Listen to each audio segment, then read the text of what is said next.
Friends, most successful పీపుల్కి ఉండేటటువంటి లక్షణాలు ఏంటి, లేదంటే ఏ లక్షణాలు ఉంటే మనము సక్సెస్ఫుల్ పర్సన్ అవుతాం ఫ్రెండ్స్.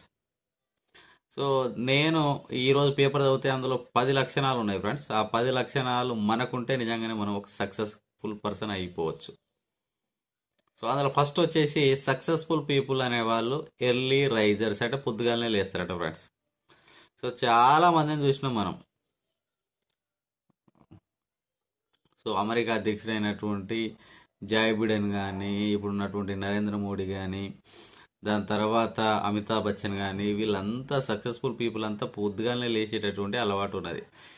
సో మనకు 7 నుంచి 8 గంటల వరకు లేచేటటువంటి అలవాటు ఉంటే వాటిని మానుకొని అట్లీస్ట్ 5:30, 5, 6 ఈ టైం మధ్యలో లేచేటటువంటి ప్రయత్నం అయితే చేయండి ఫ్రెండ్స్. ఓకేనా? సో పొద్దుగాల లేస్తే మనకు ప్రశాంతమైనటువంటి సమయం దొరుకుతుంది.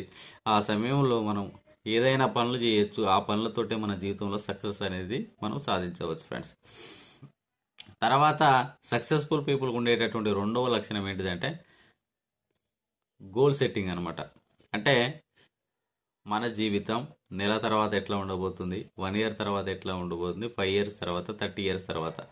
సో ఇట్లాంటి ఒక గోల్ అనేది మనం రెగ్యులర్గా పెట్టుకోవాలి. అంటే short term, medium term, long term goals ఉండాలి ఫ్రెండ్స్. సో అట్లాంటి గోల్స్ ఉంటేనే వాళ్ళు మాత్రమే జీవితంలో ముందుకు వెళ్ళగలుగుతారు అనమాట. అంటే సో మనకు ఒక లక్ష్యం అనేది లేకుంటే మనం ఎటు వెళ్తామో మనకు అర్థం కాదు ఫ్రెండ్స్. అందుకనే లక్ష్యం ఉండాల్సినటువంటి అవసరం అయితే ఖచ్చితంగా ఉంది. అందుకనే ప్రతి ఒక్కరు మీ యొక్క లక్ష్యాన్ని ఎంచుకోండి. గోల్ అనేది ఖచ్చితంగా సెట్ చేసుకోవాలి. తర్వాత మూడో విషయం వచ్చేసి కంటిన్యూస్ లెర్నింగ్ ఫ్రెండ్స్. అంటే మనం ఎప్పుడు చదువుతూనే ఉండాలన్నమాట. అంటే ఇప్పుడు జరుగుతున్నటువంటి సమాజంలో జరిగేటటువంటి సంఘటనలు ఏంటి, అదేవిధంగా సో మీరు ఏదైనా టౌన్లో ఉన్నారనుకో, హైదరాబాద్లో కానీ, ఇప్పుడు నేను ఖమ్మంలో ఉన్నాను అనుకో, ఖమ్మంలో ఏదైనా వర్క్ షాప్ జరుగుతూ ఉన్నది, లేకుంటే ఒక మంచి వక్త వచ్చేసి స్పీచ్లు ఇస్తూ ఉన్నాడు. సో అట్లాంటివి ఏమైనా ఉంటే అటెండ్ కావాలి ఫ్రెండ్స్. కొత్త కొత్త విషయాలు నేర్చుకోవాలి, కొత్త కొత్త ప్రదేశాలలోకి వెళ్ళాలి, కొత్త కొత్త స్కిల్స్ ఏమైనా ఉన్నా నేర్చుకోవాలి. ఉదాహరణకు నాకు టైపింగ్ రాలేదు, టైపింగ్ నేర్చుకోవాలి. నాకు ఎక్సెల్లో నేను వీక్ ఉన్నా, ఎక్సెల్ నేర్చుకోవాలి. పవర్ పాయింట్లో వీక్ ఉన్నా, నేర్చుకోవాలి. అట్లా మీరేమన్నా కొత్త స్కిల్స్ను నేర్చుకునేటటువంటి ప్రయత్నమే చేయాలి. సో ఎప్పుడు లర్నింగ్ నేర్చుకుంటూనే ఉండాలి ఫ్రెండ్స్. దాని తర్వాత నెట్వర్కింగ్. అంటే మనం ఏం చేస్తున్నాం అంటే ఏదైనా ఒక ప్రిపేర్ అయ్యేటప్పుడు సో అందరితో ఎక్కువ కనెక్షన్స్ పెంచుకోవాలి ఫ్రెండ్స్. అంటే సో ఎవరితోటైనా తొందరగా ఈజీగా మింగిల్ అయిపోవాలన్నమాట. సో మనం ఏదైనా పార్టీకి పోయినాం అనుకో, అవతలోడు వచ్చి మనల్ని షేక్ హ్యాండ్ ఇవ్వాలని చెప్పేసి మనం అనుకుంటా ఉంటాం. అట్లా కాకుండా మనమే వెళ్ళి షేక్ హ్యాండ్ ఇచ్చేస్తే అయిపోతుంది. అవతలోడు మనల్ని పలకరించాలని బదులు మనమే పలకరిస్తే అయిపోతుంది. అదేవిధంగా డిఫరెంట్ అంటే వివిధ రకాల, ఇప్పుడు బ్యాంకింగ్లో పనిచేసేటోళ్ళతోటి, డాక్టర్లతోటి, లాయర్లతోటి, ఇట్లా ప్రతి ఇండస్ట్రీ వాళ్ళతోటి మనకు టచ్లో ఉంటే సో అది మనకు ఎంతగానో ఉపయోగపడుతుంది అనమాట. అందుకని ప్రతి ఒక్కరితోటి టచ్లో ఉండండి. అదేవిధంగా మంచి మిత్రులను మాత్రం ఎప్పుడు మనం కోల్పోవద్దు అనమాట. సో మనకు సమయం ఖాళీగా ఉంటే వాళ్ళకు ఫోన్లు చేయండి. సో ముఖ్యంగా మీకు ఎవరైనా నిజంగా దగ్గర మిత్రులు అయితే వాళ్ళ బర్త్డే రోజు ఫోన్ చేయండి. మంచిగా ఉన్నప్పుడు విషయం చెప్పండి, వాళ్ళతో కలిసి ఉండండి అనమాట. అంటే మీకు సమయం ఉన్నప్పుడల్లా వాళ్ళతో స్పెండ్ చేయండి అనమాట. తర్వాత టైం మేనేజ్మెంట్. అంటే ప్రతి ఒక్కరికి 24 గంటల సమయం ఉంటుందని మనకు అందరికీ తెలిసిన విషయమే. ఆ ఉన్నటువంటి 24 గంటల్ని ఏ విధంగా సద్వినియోగం చేసుకుంటున్నాం, సో దాని మీదనే మన విజయం అనేది ఆధారపడి ఉంటుంది. సో ఎట్టి పరిస్థితులలో సోమరితనంగా ఉండొద్దు, మొబైల్కి అడిక్ట్ కావద్దు, అనవసరంగా సమయాన్ని వృధా చేయొద్దు. ఏవైతే ఇంపార్టెంట్ పనులన్నీ రాసుకొని వాటిని త్వరగా పూర్తి చేయాలి. అన్ఇంపార్టెంట్ వాటికి తక్కువ ఫోకస్ చేయాల్సినటువంటి అవసరం అయితే ఉన్నది ఫ్రెండ్స్. హెల్త్ ఫ్రెండ్స్, ఆరోగ్యంగా ఉండాలంటే హెల్త్ అనేది చాలా ఇంపార్టెంట్.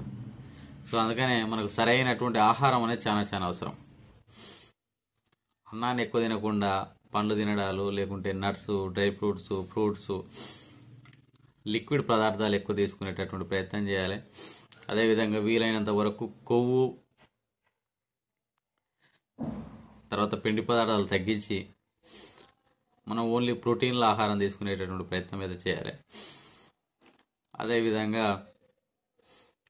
ఈ చేపలు కానీ, ఆకుకూరలు కానీ, కూరగాయలు కానీ మనకు నిజంగా ఆరోగ్యాన్ని ఇస్తాయి. సో వాటి మీద ఫోకస్ చేయాలి. ఇంకా సరైనటువంటి నిద్ర అనేది అవసరం. మానసికంగా కూడా ప్రశాంతతంగా ఉండని కోసం యోగా కానీ మెడిటేషన్ కానీ చేయాల్సినటువంటి అవసరం అయితే ఉన్నది ఫ్రెండ్స్. ఆరోగ్యం అనేది చాలా చాలా ఇంపార్టెంట్. మనం ఆరోగ్యంగా ఉంటేనే ఏదైనా జీవితంలో సాధించవచ్చు, గుర్తుపెట్టుకోరు. రిస్క్ టేకింగ్ ఫ్రెండ్స్, అంటే రిస్క్ టేకింగ్ అంటే కొంచెం కష్టపడాలన్నమాట. మనం ఉన్నటువంటి కంఫర్ట్ జోన్లోకి వెళ్ళి బయటికి రావాలి. రేపు ఎగ్జామ్ ఉన్నది, అట్లీస్ట్ మనం చాలా ఎక్కువసేపు చదివితే మంచి మార్కులు రావచ్చు. అట్లా కష్టపడాలి. తర్వాత మనం చేయలేని పనులు చేయాలి. సో మనకు నచ్చని కూడా కొన్ని కొన్ని చేయాల్సినటువంటి అవసరం అవుతుంది. కంఫర్ట్ జోన్లోకి వెళ్ళి మనం బయటకు వచ్చి పని చేయాలి. అట్లా రిస్క్ తీసుకొని చేస్తేనే మన జీవితంలో ముందుకు పోగలుగుతాం ఫ్రెండ్స్. రిస్క్ అనేది చాలా చాలా అవసరం అనమాట.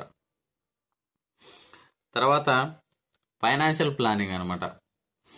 సో మనకు ఆర్థికంగా కూడా మంచిగా ఉండడం అనేది చాలా చాలా అవసరం అనమాట. ఆర్థికంగా మంచి లేకపోతే సో డబ్బు కోసం మనం ఏదో ఒక పనులు చేయాల్సినటువంటి అవసరం అయితే ఏర్పడుతుంది.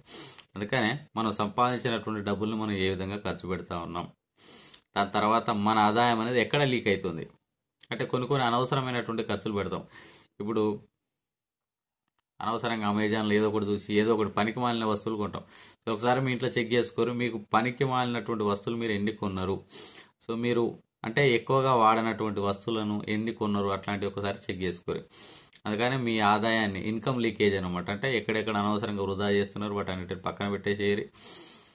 దాని తర్వాత మీ డబ్బుని ఎక్కువగా డబ్బును సంపాదించే విధంగా కరెక్ట్ అయినటువంటి ప్లేస్లలో ఇన్వెస్ట్మెంట్ అంటే ల్యాండ్ మీద కానీ గోల్డ్ మీద కానీ మ్యూచువల్ ఫండ్స్లలో కానీ ఇన్వెస్ట్మెంట్ చేయండి. సో ఫైనాన్షియల్గా ఒక ఇల్లు కొనుక్కోండి. ఇట్లాంటివన్నీ పక్కగా ప్లానింగ్ చేసుకుంటే మీరు జీవితంలో బాధపడాల్సినటువంటి అవసరం అయితే ఉండదు ఫ్రెండ్స్. అందుకనే సక్సెస్ఫుల్ పీపుల్ అందరూ ఫైనాన్షియల్ ప్లానింగ్ అనేది బాగా పర్ఫెక్ట్గా చేస్తూ ఉంటారు. అట్లీస్ట్ ఆదివారానికి ఒకసారి కూసుకొని మన జీతం ఎట్టిపోతుంది, క్రెడిట్ కార్డులన్నీ కరెక్ట్ పేమెంట్ చేస్తున్నాం లేదా ఏమన్నా ఒకసారి చెక్ చేసుకోవాల్సిన అవసరం అయితే ఉన్నదనమాట. రెసిలియన్స్ అంటే ఇప్పుడు మనకు ఒక ఓటమి వచ్చేసింది. సో ఓటమి నుంచి తట్టుకొని ఆ ఓటమి నుంచి నేర్చుకొని మళ్ళీ ఎట్లా మనము తిరిగి గడిలో పడతాం, ఎట్లా మళ్ళా మనం ఇప్పుడు ఫర్ ఎగ్జాంపుల్ మన ఇండియాకు వరల్డ్ కప్ రాలేదు, అదే బాధలో ఇంకా ఉంటే కాదు, అయిపోయింది నెక్స్ట్ దానికోసం మనం ప్రయత్నం చేయాలి. సో అట్లా ఓటమిని నుంచి నేర్చుకొని సో ముందుకు మళ్ళీ మనం ప్రయత్నం చేయాలంటే బౌన్స్ బ్యాక్ అనమాట. దీన్నే రెసిలియన్స్ అంటారు. సో అది కూడా ప్రతి ఒక్కరికి ఉండాల్సినటువంటి అవసరం అయితే ఉన్నది. అయిపోయిందని వదిలేసేయాలి. సో మళ్ళీ మనం తిరిగి మన ప్రయత్నాన్ని అయితే స్టార్ట్ చేయాలి ఫ్రెండ్స్. దాని తర్వాత ఇంకా మెడిటేషన్ కానీ మైండ్ఫుల్నెస్ అనేది కూడా చాలా చాలా ఇంపార్టెంట్. ఎందుకంటే మానసికంగా ప్రశాంతంగా ఉండాలి అంటే దేని మీద అయితే మనం ఫోకస్ చేస్తున్నామో దాని మీదనే ఉండాలని. ఇప్పుడు మనం ఒక పని చేద్దాం అనుకుంటాం, కానీ ఏమైతే మనకు ఎన్నో డిస్ట్రాక్షన్ల వల్ల ఆ పని చేయలేక వేరే పని చేస్తుంటాం. అందుకనే సో దాని మీదనే ఫోకస్ ఉండేటట్టుగా మైండ్ఫుల్నెస్ ఇవన్నీ మెడిటేషన్ కానీ చేయాల్సినటువంటి అవసరం అయితే ఉన్నది. సో ఇది 10 సూత్రాలు నిజంగా బాగా ఉన్నాయి. సో ఈ 10 సూత్రాలు కనుక మనం పక్కగా ఫాలో అయినట్టయితే ఏంటి అవి ఫస్ట్ వచ్చేసి మనకు ఎర్లీ రైజర్స్ పొద్దుగానే లేవాలి. సో రెండోది గోల్ ఉండాలి మనకు. సో మూడోది వచ్చేసి కంటిన్యూస్ లెర్నింగ్, ఎప్పుడు నేర్చుకుంటూనే ఉండాలి. నాలుగోది వచ్చేసి నెట్వర్కింగ్, తర్వాత టైం మేనేజ్మెంట్, తర్వాత హెల్దీ ఆరోగ్యం అనేది చాలా చాలా ఇంపార్టెంట్, రిస్క్ టేకింగ్, తర్వాత ఫైనాన్షియల్ ప్లానింగ్ అనేది ఖచ్చితంగా ఉండాల్సినటువంటి అవసరం అయితే ఉన్నది. దాని తర్వాత రెసిలియన్స్ అంటే బౌన్స్ బ్యాక్ అయ్యేటటువంటి గుణం ఉండాలి.